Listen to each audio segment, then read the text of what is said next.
Hello, I'm Jordan. Welcome back to a Christian Patriots Moment. This is the third in a series. We are continuing a series that we have done on Christians being a light in a dark culture, in a dark world around us, and salt to preserve the culture that is decaying around us as well. We know that we must be salt and light, Matthew chapter 5. That's a command, more or less, for Christians, something that we're supposed to do, but we don't often consider it in the political spectrum, the public policy spectrum. This is a sermon that I had delivered at the Baghdad Church of Christ in Jackson County, Tennessee, between Gainesboro and Carthage, a little ways east of Nashville.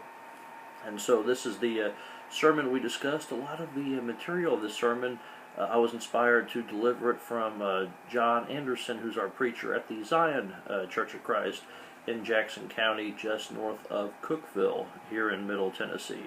And so I believe this message, I found this message to be one that needed to be delivered in a wider spectrum, not just before maybe a crowd of almost 30 that I preached at Baghdad, or of course John preached before about 120 or so. And I believe this is a message that needed to go out with an opportunity to go out to more people. And so I decided that this would be a good series to do for our Christian Patriots Moment. Again, this is the third video we're doing on being light in a dark world and salt in a culture that's decaying.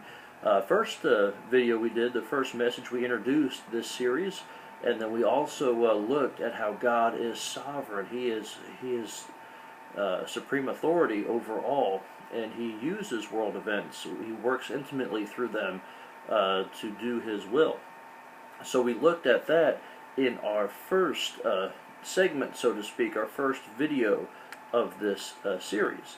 We just did our second video of the series as well, which we discussed the inseparability of law and morality, how all law is based off of a certain value system, and whoever the authorities are in control, whoever the popular opinion is that's electing leaders, and whoever the leaders are, or the folks in office, and whatever their value system is, that is what tends to become law. It's based on a value system, based on morality. So when people tell you that you cannot legislate morality, it's fundamentally wrong, because, I mean, you have to legislate morality. All legislation is based off of a morality.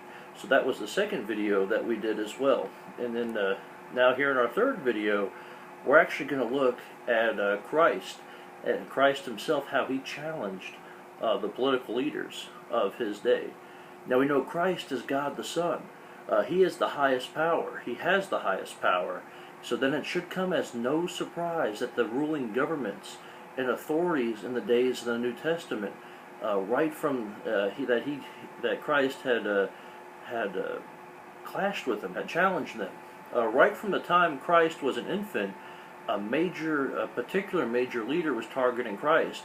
We know that from Matthew chapter 2, verses 7 through 18, just after Christ is born. And we find in that set of verses, towards the end of that set of verses, that Herod is going to target all boys from 2 years and under to put them to death, because he wants to put Christ to death. And so we see that right from the time just after Christ is born, he is already intimidating, so to speak, ruling authorities at that time. Many ruling authorities, though, were intimidated and challenged by Christ when He was in the flesh. There's no doubt with the following that He was inspiring, it made those who had power feel threatened. We know that power tends to corrupt if not gone unchecked. And people holding that power tend to do all they can do to hold it. And that's such a blessing that we have to feel fortunate about here in the United States of America. We are so blessed to have a system of checks and balances. Sometimes as Christians we feel like we don't want to get involved with the political process. We might think that it's too earthly, or just that this nation doesn't hold much for us. I've heard numerous Christians say that our nation is no better than any other. And I find that to be fundamentally wrong myself. We are a unique nation. We are a special nation, and there's no doubt about that. One of the great things that makes us special is our systems of checks and balances. We think about that. We have three branches of government that are designed to check each other. We have an electoral college system of electing our president that is a further check and balance on mob rule, direct democracy as well. Of course, in the next few days coming up here, we have November 8th is just around the corner. It's right now November 5th. We have 3 days until Election Day. And so we're going to be hearing a lot about the Electoral College. We have been already for the last number of weeks. And we're going to continue to hear a lot about the Electoral College. And some people want to do away with that and do popular vote.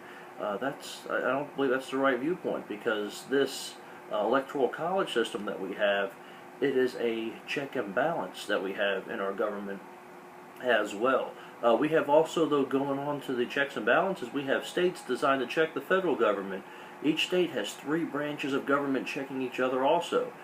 In your legislatures, whether it's in Congress or in the states, pretty much all of them except for Nebraska, pretty much all of them have 2 houses. One's the House and one's the Senate as well. 2 sides that check each other. And you can even further break it down from the states down to the counties, the cities. Some of the northern states have townships. We don't tend to like divided government that much, but it really tends to be a great blessing. And it's another reason to love the nation that God has put us in while we're here on the earth, while we're here, that He's given us here. And one of the great blessings of checks and balances is that because power corrupts. And it did even in the time that Christ walked the earth in a physical nature as well. The Pharisees and Sadducees time and time again tried to corner Christ because they thought their wisdom of men was superior. And they found themselves only lacking and prideful every time Christ showed His heavenly wisdom to them and put them in their place, so to speak. We find, though, too, that some will say that Christ never got political. They say that Christ never delved into the political scene, so to speak. But a study of the book of Matthew will find that's not the truth at all. Research into the book of Matthew shows that 45% of his teachings that were written in that great book witnessed directly to the powers and leaders in that day and age in Palestine. Out of 57 different scenes or settings recorded there, in 26 he preached directly to the officers of the Sanhedrin. This group of powerful people was effectively a Congress or a legislature in its time in those days of ancient Israel. Paul came before the Sanhedrin in Acts chapter 23, and in that book he says this, in that chapter he says this in verse 6, "But when Paul perceived that one part were Sadducees and another Pharisees, he cried out in the council, 'Men and brethren, I am a Pharisee, the son of a Pharisee. Concerning the hope and the resurrection of the dead, I am being judged.'" We see in this verse that the body, that Sanhedrin, was known as a council. Today we have city and county councils as well, so it was a large council, very powerful at that time. But a number of the teachings of Christ discussed legal points. He debated the Pharisees and Sadducees over the old law, and over issues pertaining to the Sabbath and other major points as well.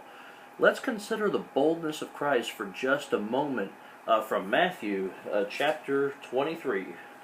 Matthew chapter 23, and we're going to start right from the very beginning of that chapter. And we're not going to read the full chapter, but we are going to read a chunk of it so that we get a sense of the boldness and the directness of Christ. We're used to always hearing about Christ talking about positive things. We're kind of taught that by so many folks that Christ only talked about things that weren't controversial. He didn't want to step on people's toes. But Matthew chapter 23 shows a different side a little bit there.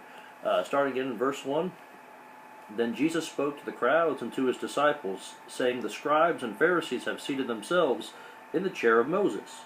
Therefore all that they tell you do and observe, but do not do according to their deeds, for they say things and do not do them.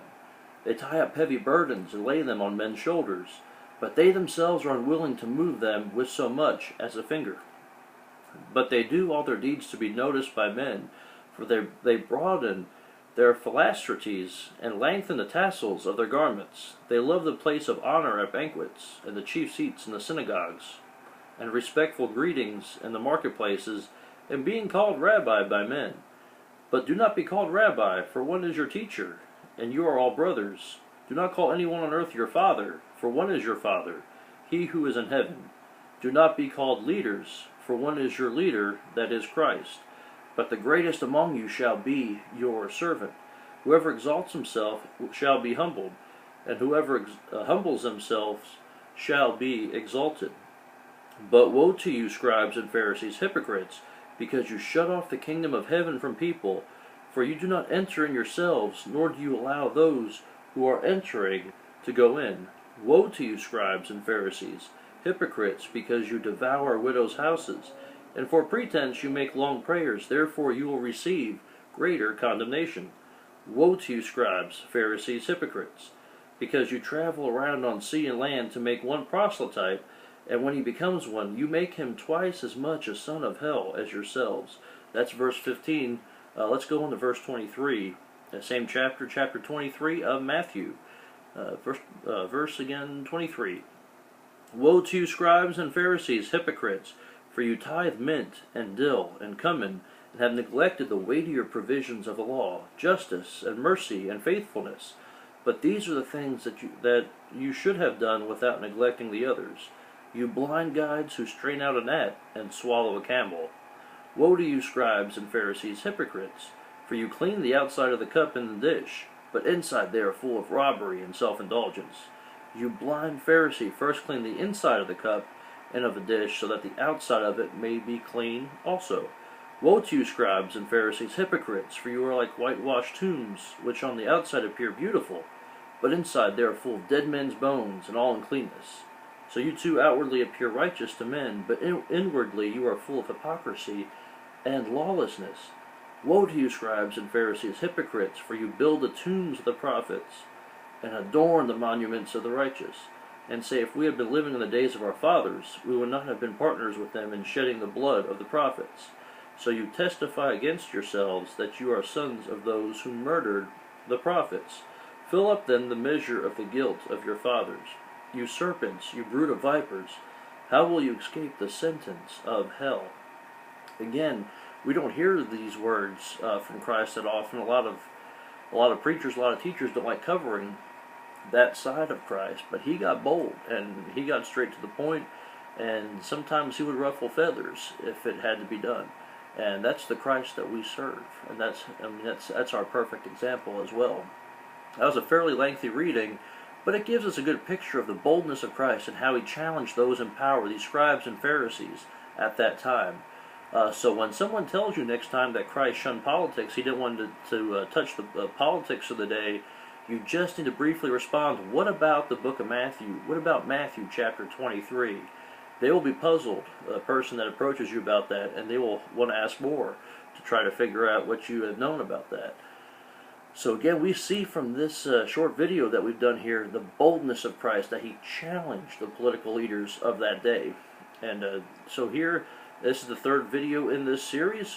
First of all, again, we covered the sovereignty of God, his supreme power.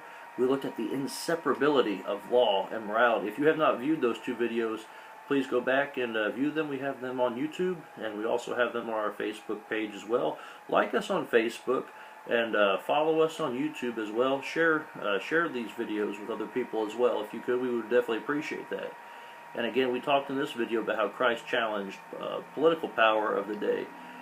So we want to take a moment, to bring this message full circle and be reminded that we must be light in a dark world and salt in a decaying culture to preserve our families, preserve our loved ones, preserve the church.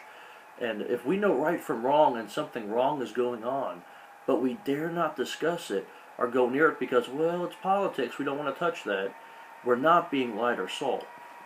We must always stand by God's word, no matter how complicated or uncomfortable certain topics or issues get in the world around us. They're not complicated when we stand by God's word. It's pretty clear, black and white, what we must do. So let's live up to what Christ told us to do in Matthew chapter 5 as we read those words in verses 13 through 16 that we must be salt and light. And if we're not doing our job as salt to season, it's good for nothing but to be thrown out and be trodden by men. So let's not put our light under a bushel. Let's not be stale as salt, but let's do the work that God has for us there. We again thank you for your time. We thank you for taking interest to watch these videos. And we again, in pretense, we also thank you for sharing and spreading the word about these videos as well. You can always find us again on Facebook and YouTube. If there's something you want us to cover, please comment and let us know. And also, again, be watching for our election coverage coming up here. Again, the election's coming up here. That's why we brought this message out right now, because it's a good prequel to the election. And we will be covering the election night results all through the night, from the time the first polls close in Indiana and Kentucky, and all the way through election night. So be watching for that coverage. And of course, we'll also have it archived here on YouTube and Facebook as well.